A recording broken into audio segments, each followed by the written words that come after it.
Falando? Então tá bom. Então primeiro eu vou falar para eles o que eu já falei como recomendação. O livro do professor Mário Porta, como introdução metodológica para estudar filosofia, isso é muito legal.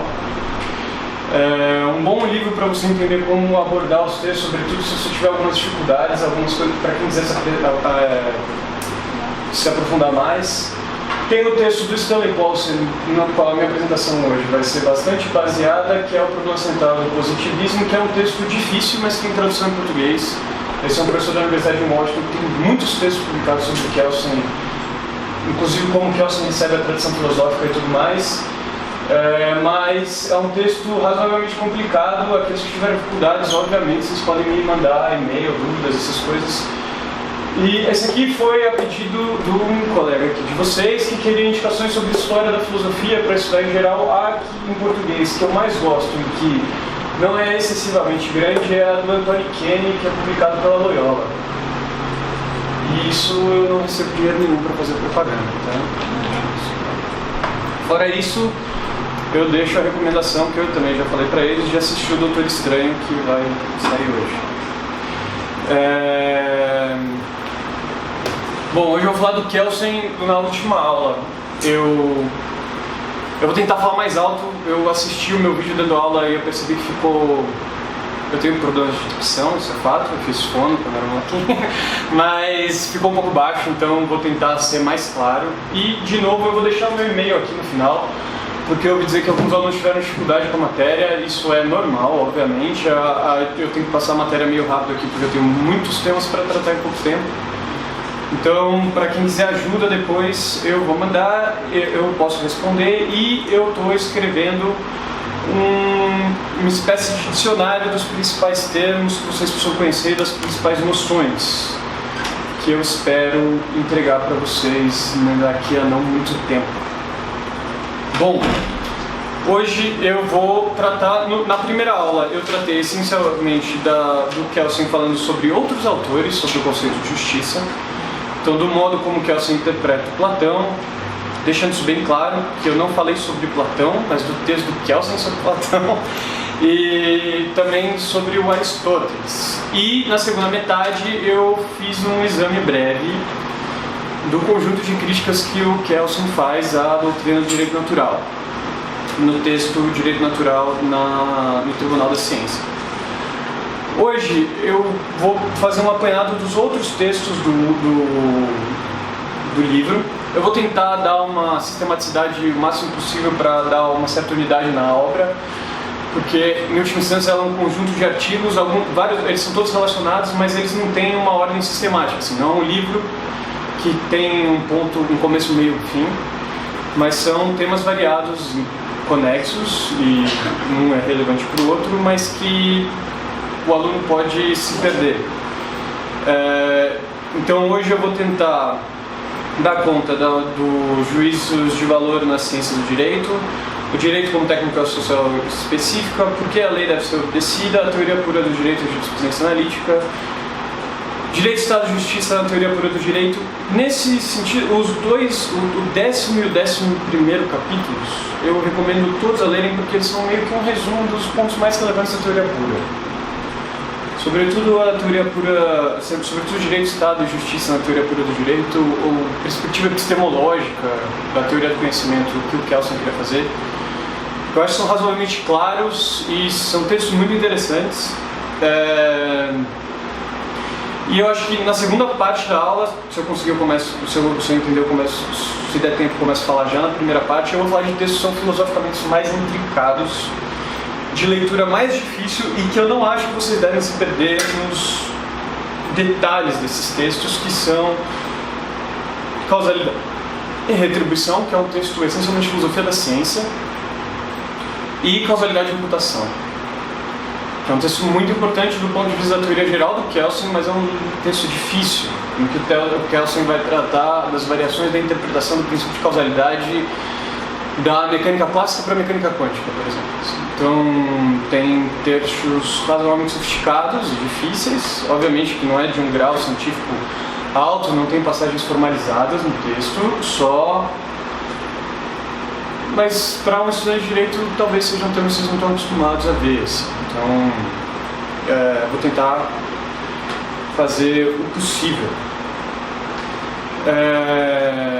Então, juntando os outros textos, em última instância, o que eu queria tentar fazer com vocês é estabelecer o panorama geral, os principais problemas e o que o Kelsen tenta fazer na teoria pura do direito.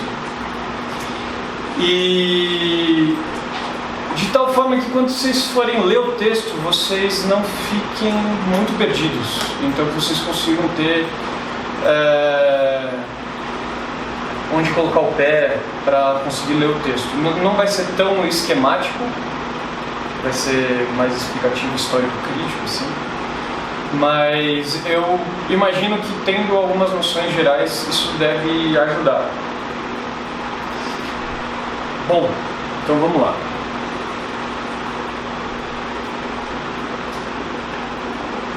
O que o Kelsen se propõe a fazer na teoria pura do direito?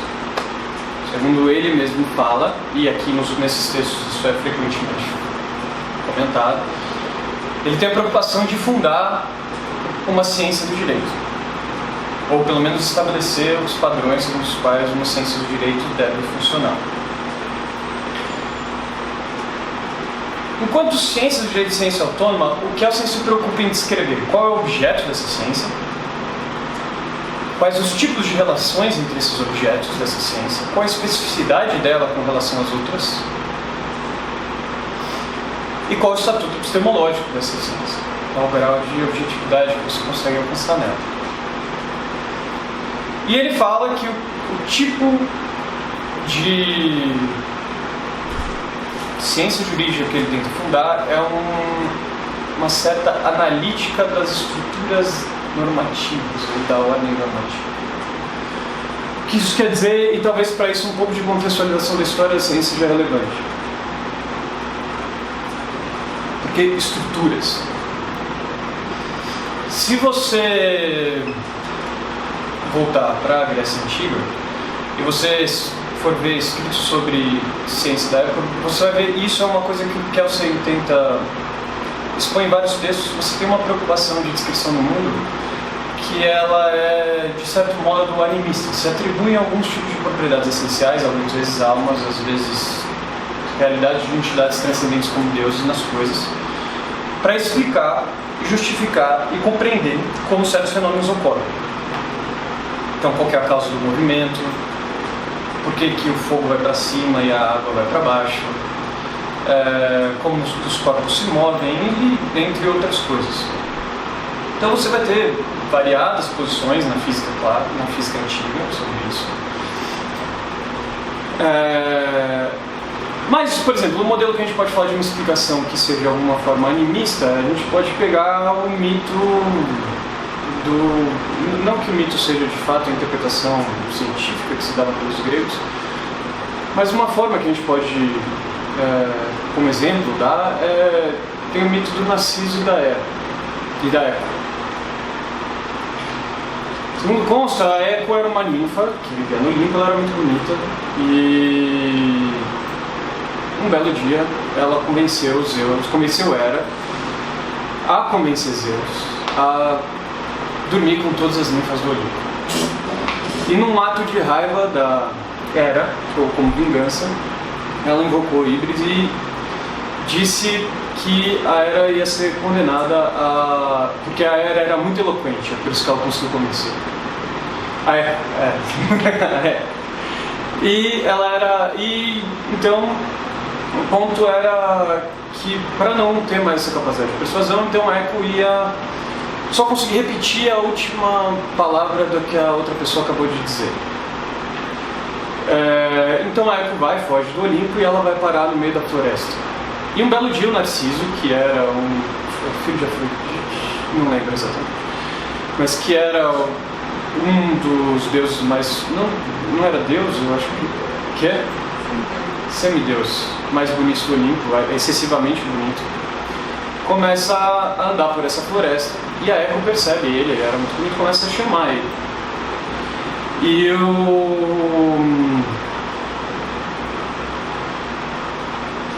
o Narciso fala e ela repete aquilo que ele fala alto, qualquer coisa. E ele começa a ir atrás e ele encontra ela. E lá ela era uma das ninfas mais bonitas, ela acha que vai conseguir seduzir Narciso.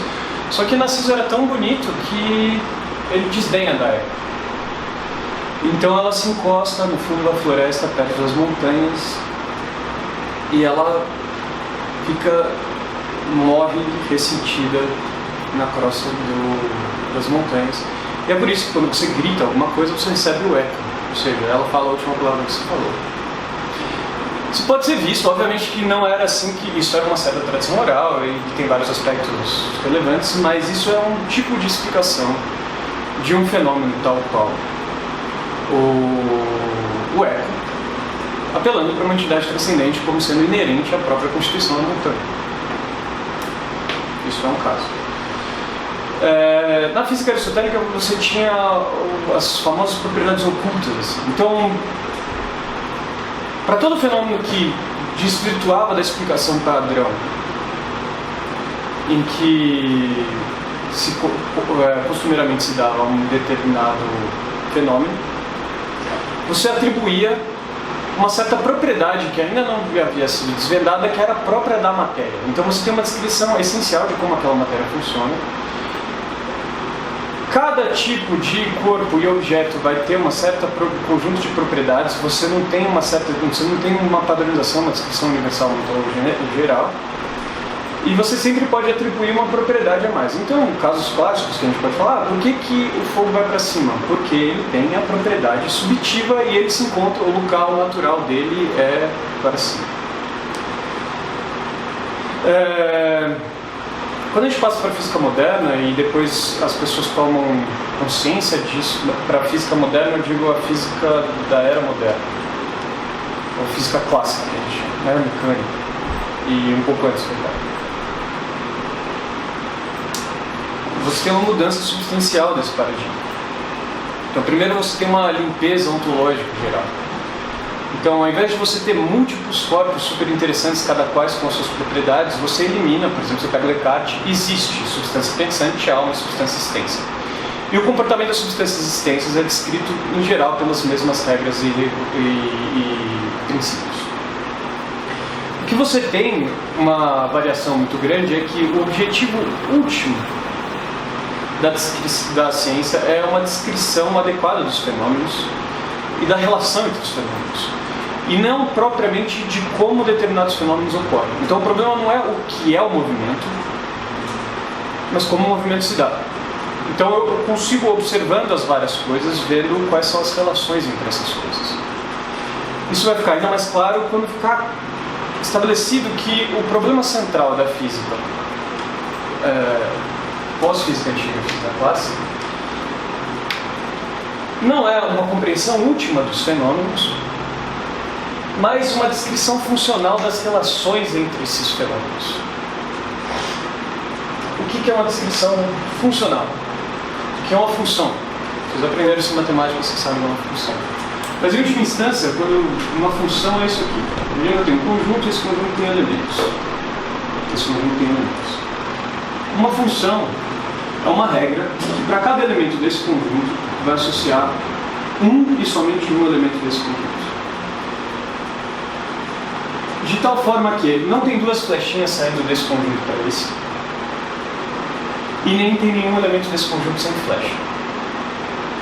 Tá bom? É isso, quando vocês fazem uma equação de segundo grau, o que vocês estão fazendo é, vocês atribuem um número para a função de x, e ele associa um par no contradomínio. É isso.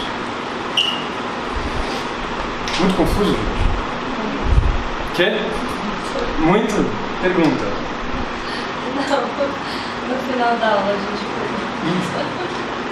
Então, o ponto é que quando eu falo que força é igual a massa vezes aceleração, eu estou estabelecendo uma correlação entre três quantidades, grandezas. Eu não estou dizendo nada sobre massa e aceleração, eu estou defendendo a essência da força, da massa e da aceleração.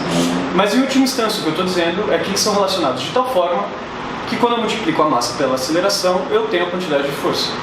E que quando varia a quantidade de força, as outras duas têm que variar. E o contrário também. Então, o ponto é descrever quais as relações entre os fenômenos e não exatamente o que é o movimento. Uma descrição estrutural. você perde interesse no conteúdo intuitivo, qualitativo das coisas. Como é que é tal coisa, a cor, essas coisas e tudo mais. Você se preocupa mais nas relações estruturais que os vários fenômenos têm. Você consegue entender isso? Então tá bom. É óbvio que isso é muito geral, gente. O que o Kelsen fala quando ele fala que ele quer uma análise estrutural das normas do direito, não é tanto avaliar o conteúdo específico e intuitivo de cada norma, mas como as várias normas de um dado ordenamento jurídico se relacionam. Como que vai funcionar.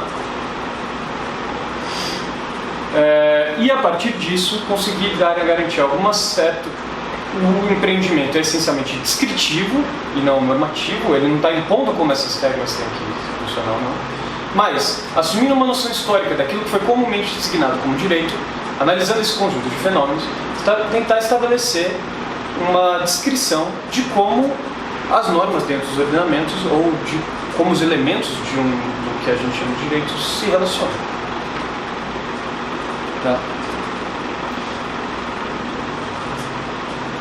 E nesse sentido ele acha que ele vai conseguir dar uma fundamentação epistemológica para uma ciência do direito. E a ciência do direito autônoma. O que então vira a pergunta é qual o objeto, o que é esse direito e como ele analisa. Isso é muito importante para você entender o que quer dizer puro em teoria pura do direito. E por quê? A teoria do direito não é sociologia do direito, não é psicologia do direito, não é história do direito, não é moral. E também não é nem física, nem química, nem nada disso.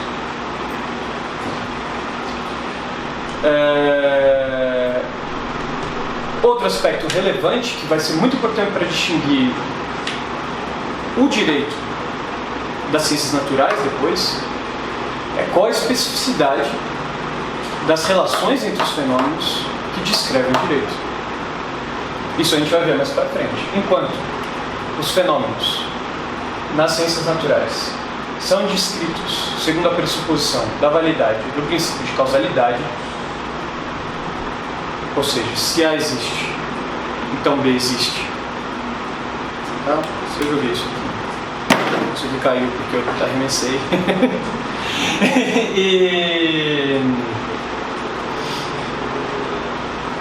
Enquanto a relação entre os vários fenômenos do campo do direito são relações de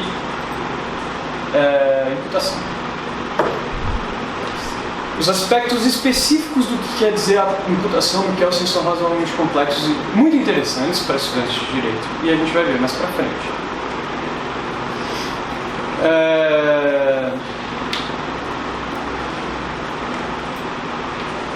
Agora, para a gente entender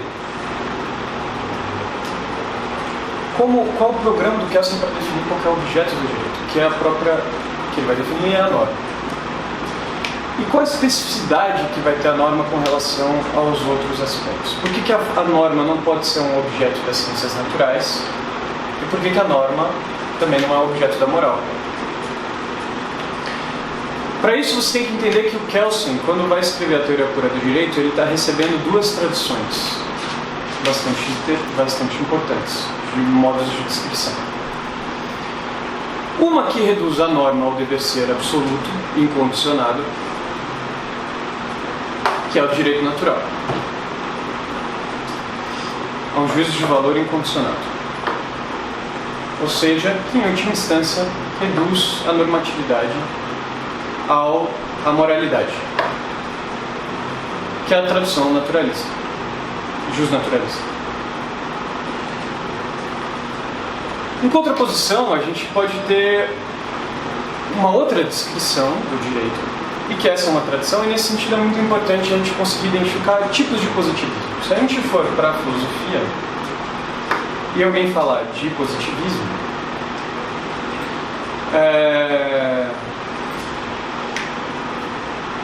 a gente vai ter a ideia de que, em última instância, você reduz a metodologia de todas as ciências ao modelo metodológico das ciências naturais e que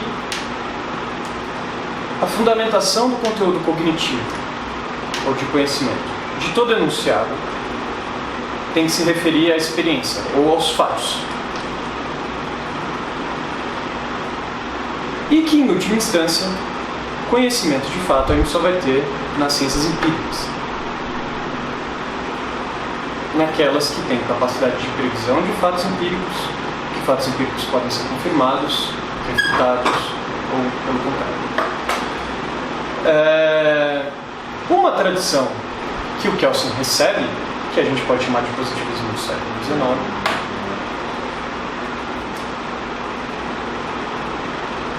tem dois tipos de formulação distintas, mas em última instância a preocupação é reduzir o ato normativo a um fato, de tal forma que as ciências empíricas sejam adequadas para tratar também do fenômeno normativo. Você pode ter uma articulação psicologista disso, então o direito pode ser fundamentado de acordo com o interesse do criador da lei, que é articulado segundo uma psicologia empírica, que analisa esse ato de contato, ou uma sociologia empírica.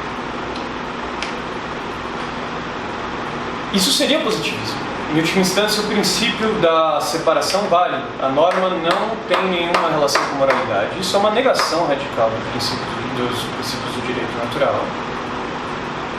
Mas não é isso que o Kelsen quer fazer. O Kelsen propõe um outro tipo de positivismo que garante uma certa especificidade daquilo que ele faz. Então, se por um lado o Kelsen está preocupado em separar direito e moral, e as causas disso a gente pode ver nas críticas dele à teoria justnaturalista, mas eu vou voltar nisso porque eu vou tratar com mais detalhe do texto Direito, Estado e Justiça, que ele trata desses vários temas. Por outro, ele também não se deixa reduzir ao fato.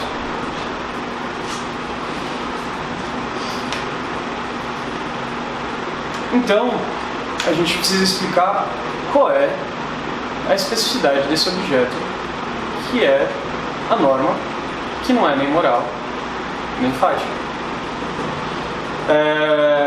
E o Kelsen tenta fundar uma ciência que tem por objeto um fenômeno próprio, que é a normatividade. E nesse sentido ela é pura, porque ela não é nem um objeto de cognição das ciências ético-morais, nem um objeto de cognição das ciências naturais. A especificidade da cognição desse elemento vai estar justamente no tipo de relação que ela determina, que é a relação de imputação.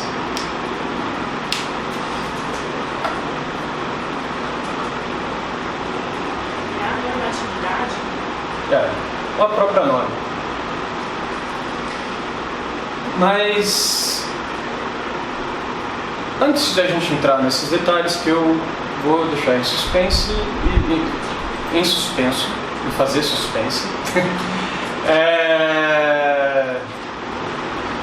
eu vou primeiro tentar esboçar com mais clareza o que Kelsen fala nos textos dele e, especificamente, porque isso vai cair na prova de vocês, eu vou tratar agora do texto da Direito, Estado e Justiça. E, nesse sentido, eu posso ser, inclusive, um pouco repetitivo, mas eu acho que é bom ser repetitivo.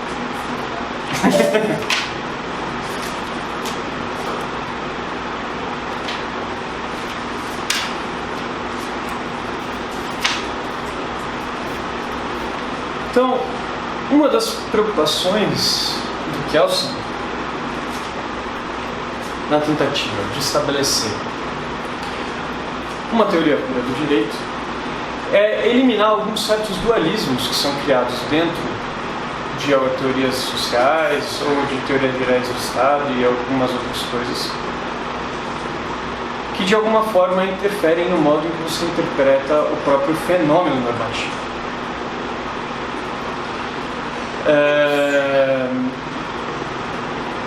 No caso do texto Direito, Estado e Justiça, ele vai estabelecer isso com a noção de ordem e a noção de Estado e como elas se distinguem do direito. Ele vai falar isso é uma falsa duplicação, como se existisse uma oposição absoluta entre as duas coisas.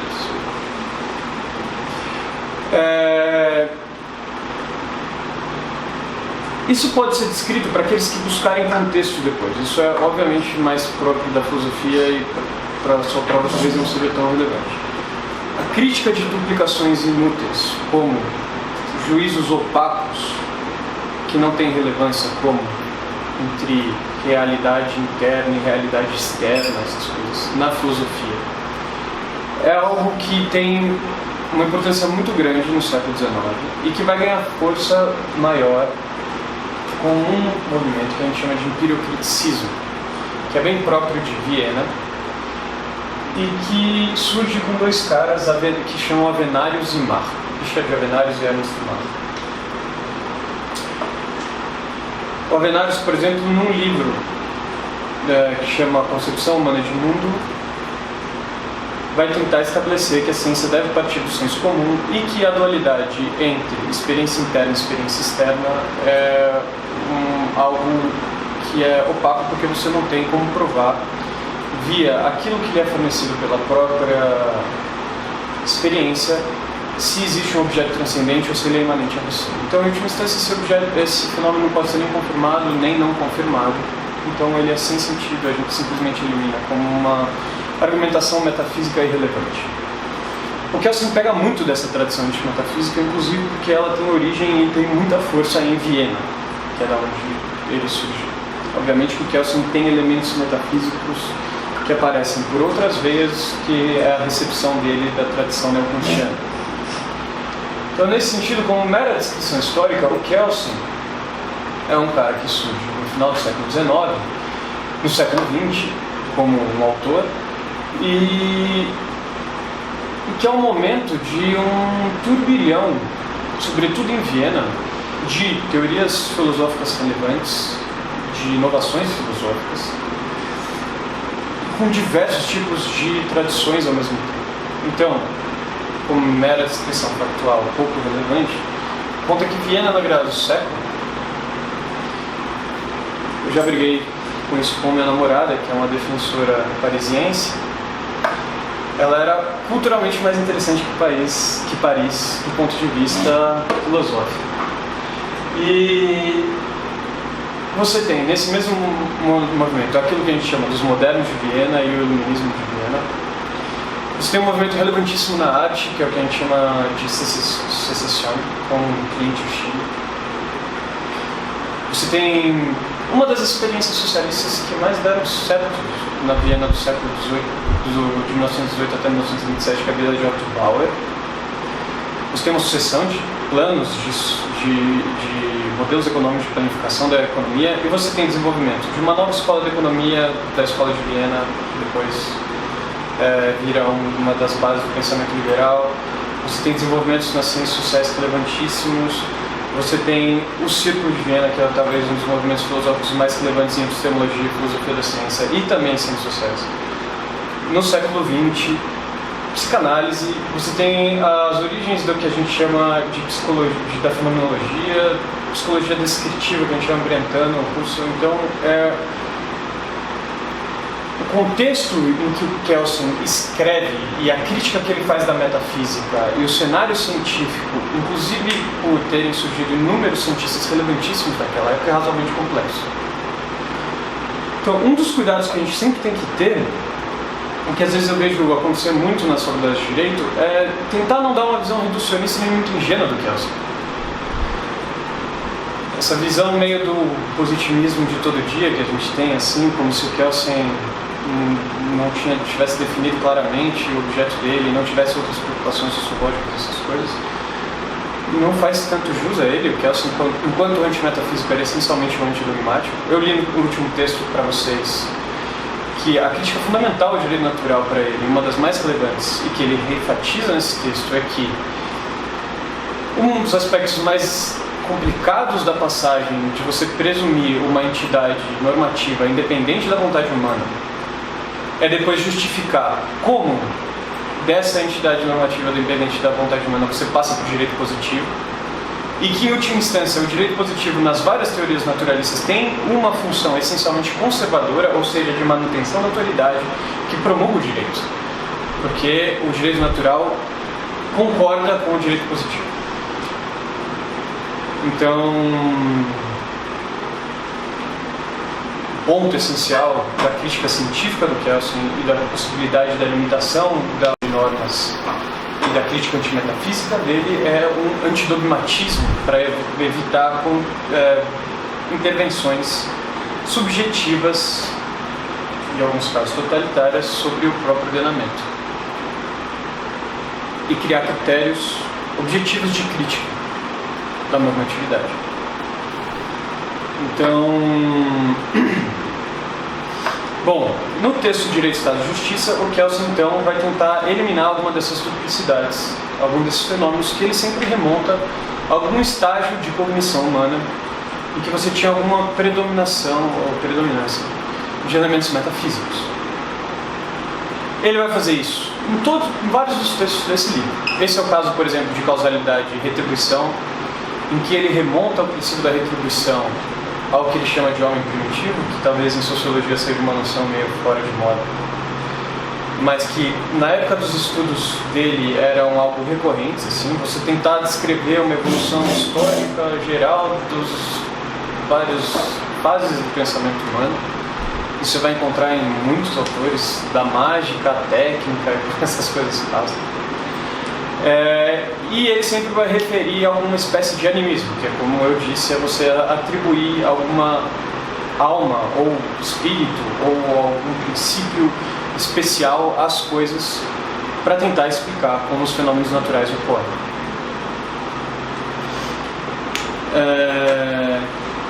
Então, ele começa nesse texto partindo exatamente desse ponto, que o progresso da ciência, natural e essencialmente, está estritamente vinculado com a emancipação dessas ciências do animismo, ou seja, dessa atribuição de alguma vontade própria aos objetos. E na capacidade de descrição estrutural de como esses fenômenos ocorrem. E que se as ciências sociais, por contrapartida, e aqui ele pressupõe a distinção entre ciências sociais e ciências naturais, não é fácil de delimitar no Kelsen. Em particular, ele vai ter uma visão bastante especial e interessante do que é a distinção entre ciências sociais e ciências naturais, que era um tema corrente na época. Se elas se encontram em algum grau epistêmico inferior ou com uma menor capacidade de previsão e cientificidade do que as ciências naturais, isso se deve, para ele, em última instância, a muitas explicações das ciências naturais, das ciências sociais, ainda estarem envoltos em alguns elementos do animismo. E que a função da teoria pura do direito é justamente emancipar, eliminar esses vários aspectos do animismo. Nessa crítica fundamental, aqui ele está querendo eliminar o ato criador do direito como um ato de vontade de alguém, que é uma coisa que remonta essencialmente ao direito natural. Ou seja, ele vai tentar eliminar essa concepção de que o direito é criado por um ato de vontade, seja ela de uma vontade divina ou que ele resplandece alguma entidade independente da vontade da criação humana. E eliminar uma concepção de que o direito, a normatividade é a normatividade justificada, no sentido de que a obediência aos princípios do ordenamento decorrem do fato do ordenamento ser um princípio justo, né? Ou seja, ele é um ato declaratório de uma lei natural, ele decorre de uma vontade que é legítima ou qualquer coisa assim. E nesse sentido ele também vai psicologizar o direito. Quando você tira o ato criador do direito de um ato psicológico da vontade de uma coletividade ou de um indivíduo, você não remete a criação do direito a um fenômeno psicológico de uma certa pessoa, mas garantindo que ao ato de criação do direito, e é isso que ele vai fazer mais para frente, não está necessariamente vinculado ao próprio direito, ele garante um certo objetividade à análise da normatividade e elimina qualquer papel de subjetividade da vontade relativa de um certo indivíduo ou coletividade na fundamentação. Pode falar. O direito, então, ele está fora da vontade humana? Não, da concepção de o que ele distingue, isso é mais relevante, o ponto é assim, o ato que cria o direito não é expressão da própria norma. Você tem que distinguir o ato normativo do ato criador da normatividade. Então, nesse sentido, ele apela inclusive para os processos legislativos. Ele fala, se a gente for ver empiricamente, é fato que muita gente vai votar e estabelecer uma certa norma e que a maioria dos membros do legislativo várias vezes não leem o que eles estão votando. E que mais do que isso, o ato que cria a norma é independente da vontade dele. Em geral, por exemplo, num processo democrático, tem várias pessoas que são contra um determinado ato legislativo. Mas ainda assim, ela também não é relativa à vontade de uma certa parcialidade do Congresso. Ele fala, uma vez criada a normativa, a norma tem vida própria. E se ela vai ser revogada ou não, será por um outro ato normativo também, não decorrente da vontade.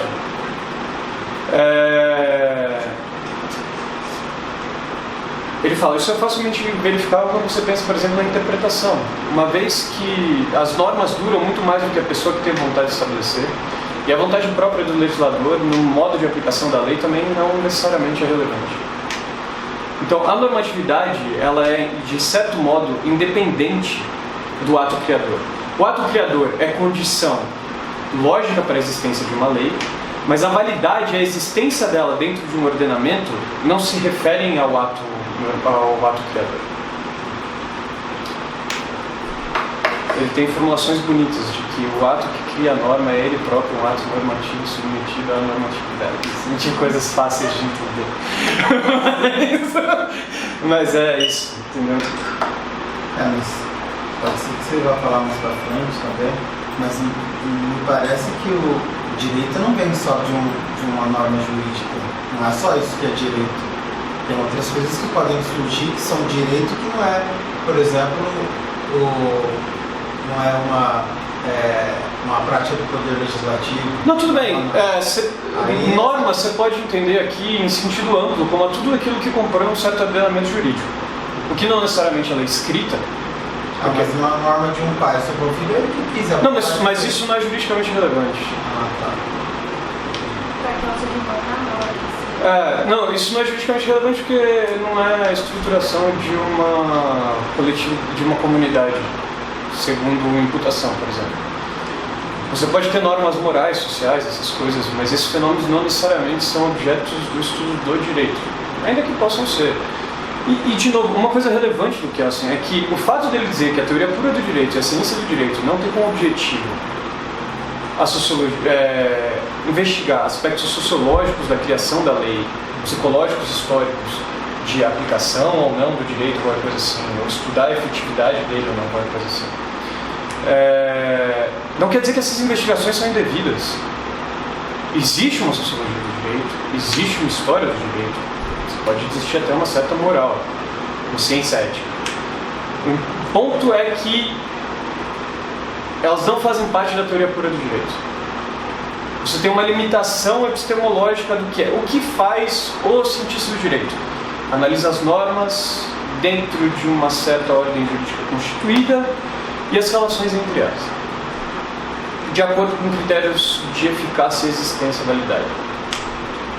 Ou seja, se ela é hierarquicamente correta, conforme a estrutura do ordenamento, se ela é eficaz na sua aplicação, ainda que a própria averiguação da eficácia dela não seja a matéria da ciência do direito, mas a eficácia dela é a condição de existência dela.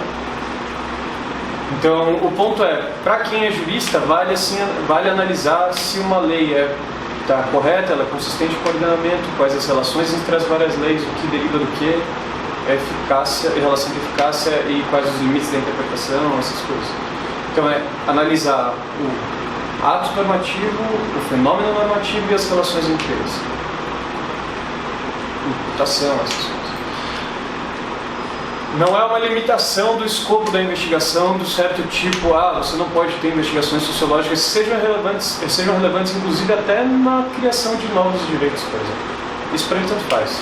Só não é objeto das coisas do direito. É um recorte epistemológico de qual o objeto e os fenômenos relevantes para uma dada ciência. Professor, mas se não é a vontade humana, quem é que faz a lei? Não, Não é ele. a lei pode ser resultado da vontade humana, do ato criativo, ou qualquer coisa assim. O ponto é que, uma vez colocada dentro do ordenamento, o ato criador dela é independente dela. O conteúdo próprio da lei, a interpretação e a existência dela não dependem, depois de posta, do próprio ato criativo. Esse é o ponto central. A vontade de um legislador não é o que é relevante para a existência de uma norma, a validade de uma norma dentro do ordenamento. Ela só vai entrar em vigor depois de criada. Mas isso não diz respeito à vontade do legislador, ou à vontade humana, ou qualquer outra coisa assim. Não diz respeito da perspectiva da ciência do direito. Se você for analisar sociologicamente o ato de criação e o que invocou a formação de uma norma, eventualmente isso seja um fenômeno relevante. Mas ideologicamente é bom pensar assim, né? Porque fundamenta muito a arbitrariedade mesmo. Porque aí se não foi uma pessoa que criou a lei por si só, então... Mas, de novo, o ponto é, você pode ter elucubração política, disputa de poder dentro da sociedade. O próprio Kelsen era um cara vinculado aos movimentos de esquerda de Viena. O ponto é que isso não é relevante da prisma da cientificidade do direito. Porque o ponto é uma fundamentação epistemológica de uma ciência que tem que garantir objetividade na análise, que é essencialmente descritiva. O ponto é a cientificidade da análise e a fundamentação epistemológica dela própria, que em última instância se refere aos aspectos formais e estruturais do ordenamento. E não o jogo político que envolve todo o fenômeno jurídico. Isso pode ser objeto de análise, de crítica da política do direito, da política legislativa, da sociologia. Isso não é objeto da ciência jurídica.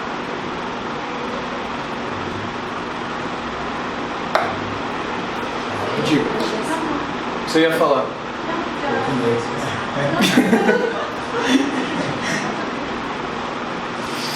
Então, e um desses dualismos que ele fala que remonta ainda a um certo aspecto da influência que o animismo ainda exerce sobre as ciências sociais é a distinção entre direito e Estado. Então ele vai falar, o que é direito? Direito é uma ordem social. E aqui ele nega que exista uma oposição radical entre direito e ordem. Porque também ordem ele entende como uma regulamentação da conduta dos seres humanos. Em última instância, o direito é a própria ordem social, que pode ser descrita como o conjunto de regras que prescreve uma conduta humana. Ou seja, então não há uma oposição entre direito e ordem. Em algum sentido, ordem social é o próprio direito, o conjunto das regras que regulam a conduta humana numa determinada localidade. E daí ele se coloca o problema de definir qual que é o objeto dessa ciência jurídica em geral. E partindo de um pressuposto empírico geral é uma certa análise do uso da língua, o uso cotidiano. Isso ele não quer ir além. Ele fala, a gente não pode ir além da estrutura linguística que nos é dada. Então vamos analisar, a partir dessa concepção do senso comum, daquilo que é direito, analisar esses fenômenos. Isso é muito parecido com o que fazem os antimetafísicos de Viena também. Ou seja, um apelo para uma concepção natural de mundo, ou seja, uma certa visão do senso comum. Você pega o mar, ele fala, a ciência deve partir do senso comum. Então o que o Kelsen parte não é de uma análise de princípios céticos ou qualquer coisa assim. O que o Kelsen fala é, analisando aquilo que é designado como direito em geral, pegamos esse fenômeno, vamos ver a especificidade do objeto desse fenômeno e as relações entre aquilo que é usualmente definido, designado como direito. Ele não normativamente define o que é direito, mas ele assume um certo uso comum do termo. Porque de acordo com essa teoria, então não teria uma abertura para uma norma ter várias interpretações. Não pode. Uma norma pode ter várias interpretações. Aqui a gente não está falando essencialmente da teoria da interpretação da norma do Kelsen. Isso é uma coisa que no final da teoria pura do direito ele vai chamar de teoria da moldura, em que o escopo de interpretação do juiz é limitado pelo próprio ordenamento jurídico. Ele tem um espaço de liberdade discricionária. Mas o próprio ato da sentença e como ela sai do juiz é visto por Kelsen mais como um ato de vontade do que como um ato condicionado pelo próprio ordenamento, que pode ser lícito ou ilícito, avaliado, mas é outra coisa. Mas o juiz tem uma grande liberdade interpretativa. Mas Kelsen concorda com Essa é a teoria dele, É, de que você tem uma moldura interpretativa. mas limitada. E o que a gente vê na prática é que não é limitada, de acordo com o juízo de valor. Não, juízo de valor nesse caso pode ter. O ponto é que tem que ser lícito. Você pode ter dois tipos de juízo de valor no ordenamento. Uma decisão tem que estar submetida também aos critérios que são estabelecidos por ordenamento em geral. Tá? Então, de eficácia e validade. Ela tem que ser... você vai ter uma limitação do escopo interpretativo do que o juiz pode fazer ou não. E ele pode dar uma decisão que, eventualmente, extrapole esse limite. E daí isso pode ser controlado posteriormente pelo próprio ordenamento. Mas você tem um espaço de discricionariedade do ato de vontade do juiz. E os critérios dele, se ele eventualmente avaliou segundo um critério de justiça geral, isso é irrelevante da perspectiva do direito, desde que a decisão dele seja bem fundamentada no ordenamento jurídico, conforme os critérios que são estabelecidos. Mas essa dualidade que você fala que o Kelsen ele fala que tem que eliminar, não seria mais ou menos isso? Não, agora especificamente estou falando da dualidade entre direito e Estado. Ele vai falar de uma sucessão de dualidades. Ele vai falar por que é errado você supor que você tem uma certa dualidade entre o Estado como entidade criadora do direito, para a teoria do direito, e um direito em si. E ele vai falar qual que é o problema dessa pressuposição. Isso vai estar no ato criador da norma e como é que ele se submete ao Estado. Mas isso é um outro problema. O modo como o juiz interpreta a norma não está descrevendo a relação entre direito e Estado em geral, o Estado como criador do direito, mas é um problema da aplicação da norma ao caso concreto e como ela se relaciona com o resto da hierarquia normativa. Então, isso é algo que aparece no final da teoria pura do direito, no último capítulo mesmo, chama Teoria da Moldura. Ou seja, quais os limites e como o juiz pode interpretar uma dada lei. Essa teoria foi muito criticada como teoria da interpretação, mas você dizer que o Kelsen não garante nenhum espaço hermenêutico para variações de interpretações é mentira. Ele próprio admite na crítica que ele faz do legislativo, da vontade do legislativo, do ato criador, como expressão da vontade do legislador, como sendo relevante para a validade de uma norma, ele fala, um dos problemas é que na interpretação da norma, o juiz vai interpretar de várias maneiras possíveis e não necessariamente essas interpretações vão ter alguma correlação com a vontade do legislador. E isso é irrelevante para a perspectiva da validade da interpretação. Então ele permite variações de interpretação. Não é positivismo literalidade da lei. Isso não. Positivismo no sentido da análise das relações estruturais entre as normas. Critérios de validade, o que uma norma tem que fazer para ser parte do ordenamento ou não. É isso. Tá claro, gente? Se estiver indo muito rápido...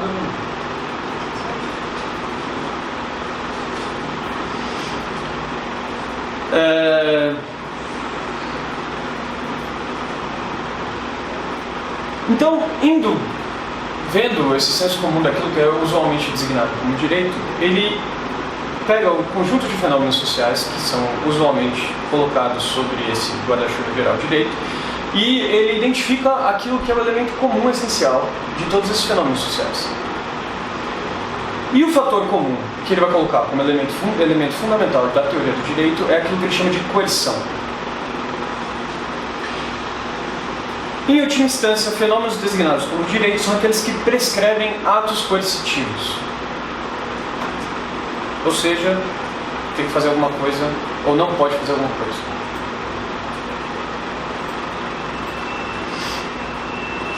Direito então, como direito é igual à ordem, tomando ordem como um conjunto de regras de conduta, direito é igual a uma ordem coercitiva. Um sistema de ordem que prescreve, um sistema de normas que prescrevem atos coercitivos. E o objeto da teoria pura do direito vai ser explicar a relação que se tem entre essas várias normas que prescrevem atos coercitivos. Então, esse é o objeto, que é a própria normatividade. Atos coercitivos. Normas que prescrevem atos coercitivos. Esse é o objeto do direito. Nesse sentido, ele fala que o direito pode ser visto, sob uma perspectiva mais geral, como uma técnica social. Um ato coercitivo é aquele que que determina uma certa conduta ou que conduz uma certa pessoa a realizar uma certa conduta ou uma omissão. Que não deixa de ser uma conduta. Mas... E que, como técnica social, o direito pode ser visto como, instrumentalmente, como um instrumento para ocasionar uma certa conduta que é entendida como desejável. Ainda que a vontade do legislador não seja relevante para a validade da norma dentro do ordenamento, de uma perspectiva instrumental do direito como técnica social, o direito pode ser utilizado como meio para determinar comportamentos que você acha que quem é competente para criar a lei acha desejável. Ainda que aquilo que ele acha desejável, depois de um tempo, seja irrelevante para a própria validade da norma. Então, a definição própria de direito se diz, em algum sentido, ao conteúdo próprio das normas. Então, direito não é qualquer ordem, qualquer conjunto de normas, mas direito é aquele conduto, aquela ordem social que prescreve um conjunto de normas que prescrevem atos coercitivos. A coerção é elemento essencial para a própria definição de direito. Quando a gente for ver imputação, a gente vai ver que é isso que vai diferenciar e vai justificar o direito como ciência autônoma, diferente das ciências naturais, por exemplo. Porque esses fenômenos são regidos por um princípio que estabelece relações distintas das relações que são estabelecidas entre os fenômenos naturais.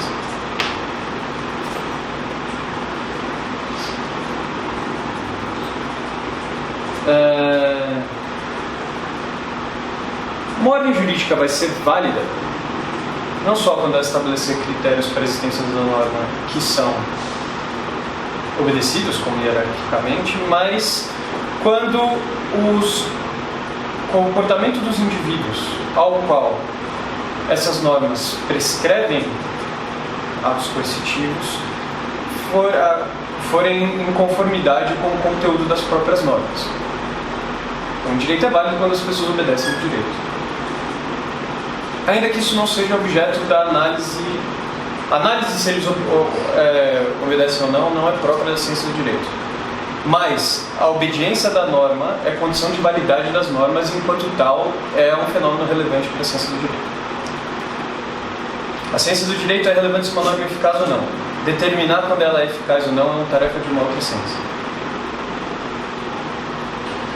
Nesse sentido, é importante ver que eficácia é uma condição de validade das normas, ou seja, para que uma norma exista, existência é validade. Existência no ordenamento é uma norma válida.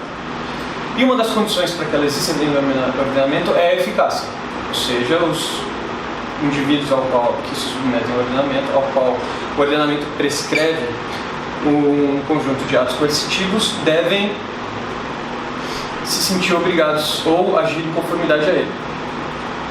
Mas ela não é própria da definição de direito. Ainda que ela seja a condição de validade de uma norma, o elemento essencial da definição de direito é a coercitividade. Uma coisa é o ordenamento jurídico válido, outra coisa é a definição de direito. A definição de direito é conjunto de normas que prescrevem atos coercitivos. Está muito confuso? Vocês estão conseguindo acompanhar? Só essa última parte da validade que eu fiquei meio boa. O quê? Você ficou... Então, o ponto assim, que eu estava explicando é eficácia. Para uma norma ser válida, um ordenamento jurídico ser válido, não adianta eu ter uma prescrição um conjunto de normas que prescrevem atos coercitivos que as pessoas não agem em conformidade com eles. Imagina que a gente tem uma Constituição brasileira, um conjunto, um Código Penal, um Código Civil, mas que as pessoas não estão nem aí para ele. Inclusive, você nem tem a atividade coercitiva do Estado posterior. De tal modo que as pessoas se sentem desobrigadas dessas leis, por exemplo. Todas elas. Quem já não tem? Não é mais crime, mas até que... Sim, mas daí você está dando o caso de uma norma específica, obviamente você vale, mas me imagina uma situação geral em que o ordenamento todo não se vale. Então isso não é uma ordem jurídica válida, porque é essencial para a validade, a existência do direito, da norma jurídica dentro do ordenamento, que ela seja eficaz, ou seja, que o comportamento das pessoas seja em conformidade. Mas a definição própria do direito é um conjunto de normas que tem como elemento essencial prescrever atos coercitivos. Uma coisa é a definição de direito, outra coisa são as condições de validade do direito. É isso que o Kelsen está separando. Fala. Diferente do Bob, né? O quê? Diferente do Bob, que o Bob fala. Não, o Bob é uma cópia. É, mas é que ele fala que a validade e a eficácia são independentes. Sim. Vocês já tiveram aula do Bob? Sim, sim. Aí Mas você é que você pode distinguir validade... É, pra não confundir com o Bob, eu queria falar isso. Sim. Porque ele, quando o Kelsen está falando de eficácia e validade, o Bob fala um pouco diferente. Agora, uma coisa que a gente precisa distinguir é validade como critério de existência da norma, de uma norma. Então, uma norma existe no ordenamento jurídico quando ela satisfaz os critérios de hierarquia segundo as quais, ou seja, ela foi proposta por alguém que era competente para fazê-la, ela não viola nenhuma norma da hierarquia superior a ela e tudo mais. E se ela é eficaz. Você pode chamar essa primeira parte de tipo validade formal em algum sentido também. Mas o ponto é que validade como critério de existência é satisfazer os dois requisitos. Tanto ela é colocada de acordo com todos os critérios colocados pelo próprio ordenamento, ela é formalmente correta, como ela é eficaz. O que o Bob faz, faz uma distinção. ele usa conceitos como se fossem independentes. Você pode ter uma norma existente, válida e ineficaz. Exatamente isso. E para o Kelsen isso não existe.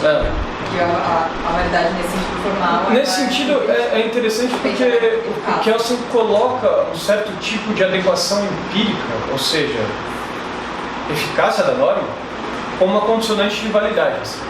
Então isso quer dizer que o ordenamento não é visto simplesmente como um sistema lógico formal, porque ele poderia simplesmente falar, o ordenamento jurídico, um conjunto de regras, a gente pode tentar estabelecer eles segundo a lógica e analisar a relação lógica entre elas. E uma norma vai ser válida se ela for consistente com o conjunto de princípios que eu determino. Então, por exemplo, no sistema lógico, o axiomático, eu tenho um conjunto de princípios e um conjunto de regras segundo os quais eu posso derivar novas proposições a partir desses princípios.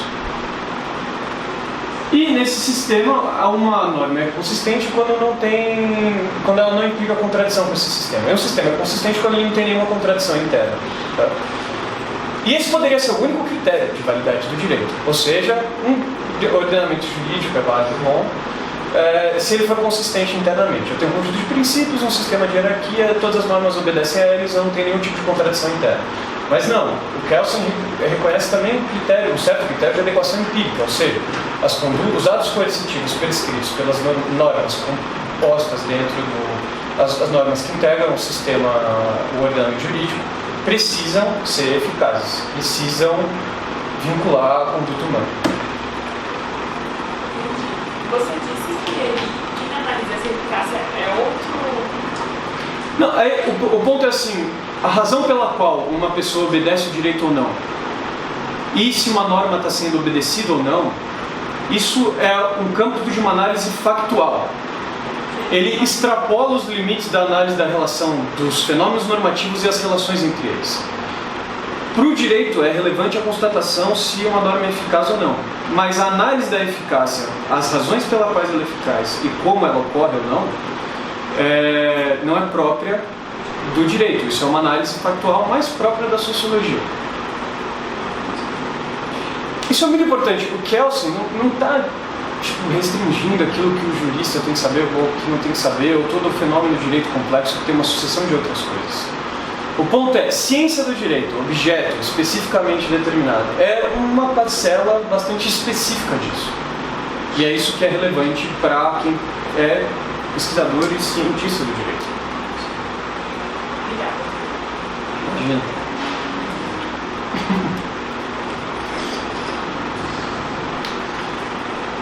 Depois de identificar qual que é o elemento essencial da definição de direito, que horas são?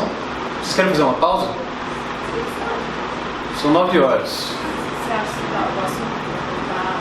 Não, eu posso parar aqui, eu continuo depois e... Tá indo bem devagar, mas eu acho que é bom também. Porque senão... Nossa. Tá bom, então vamos parar um pouco.